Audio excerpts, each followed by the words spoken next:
Bomo seveda, drago občinstvo, skupaj z vami takoj tisti trenutek, ko bomo prisluhnili besedam enega prvih mož pivovarne Laško in članu uprave, gospodu Mateju Osetu, in potem se bo seveda zgodila tudi ob udarcu na gong, tako rekoč zabijanje pipe v sod.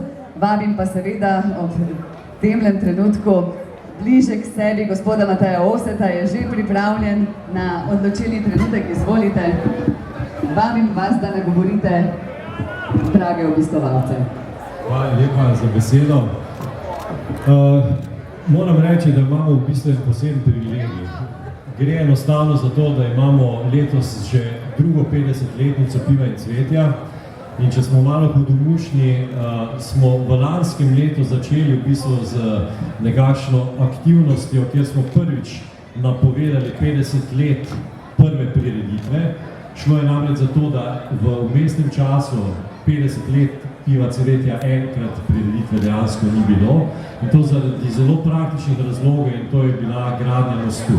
Skratka, letos imamo 50 prireditev in mi vabimo vse, ki še to niste uspeli storiti, da si zgodovino te prireditve, ki je dejansko po stažu ena najdaljših v Sloveniji in dejansko je ne samo prireditev, ampak praznik, kjer se ljudje družijo, zabavajo in počnejo pa vse tisto, kar imajo najraje, ogledate v samem muzeju mesta Laško, kjer vam bo marsikaj bolj jasno, kaj se vsem tem času dogajalo na sami prireditvi.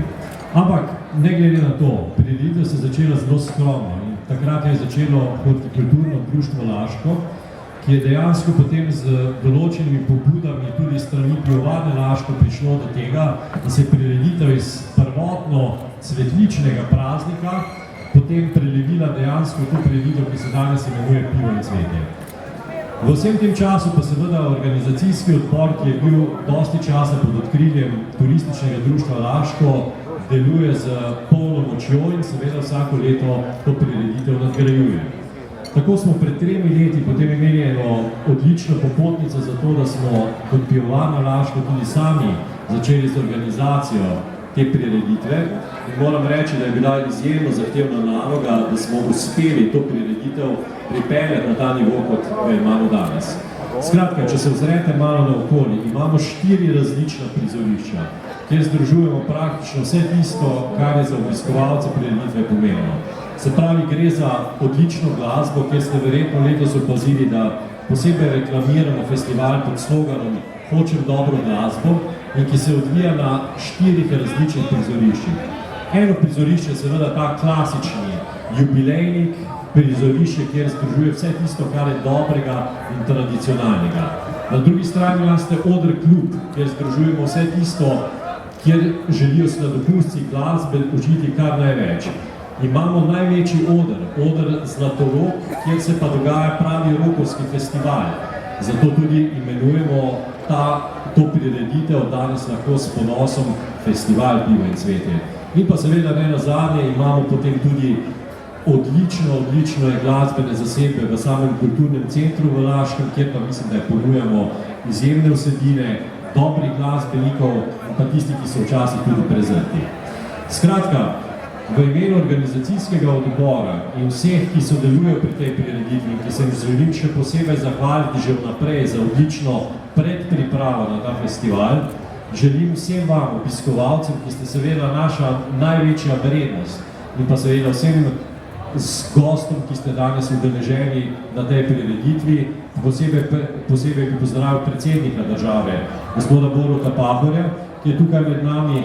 Vsem vam želim dejansko, da se imate čim lepše v teh dneh na tem festivalu, da preživite eno čim lepše druženje drug z drugim in da uživate v dobri glasbi in vseh tistih aktivnostih, ki so na tem festivalu na razpolago. Hvala lepa.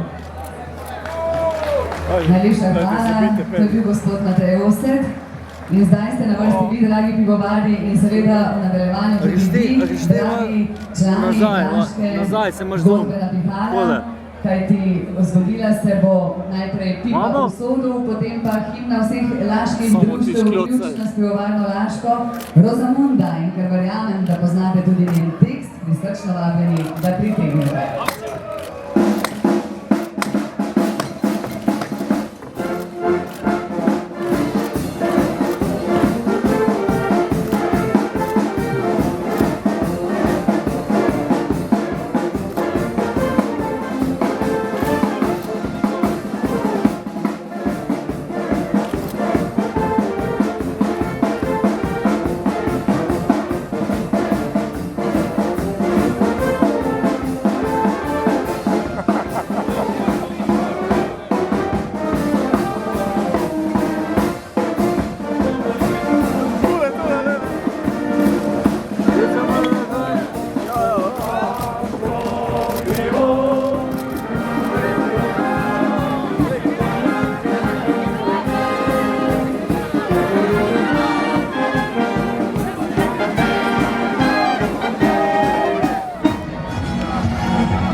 Pa vam paše?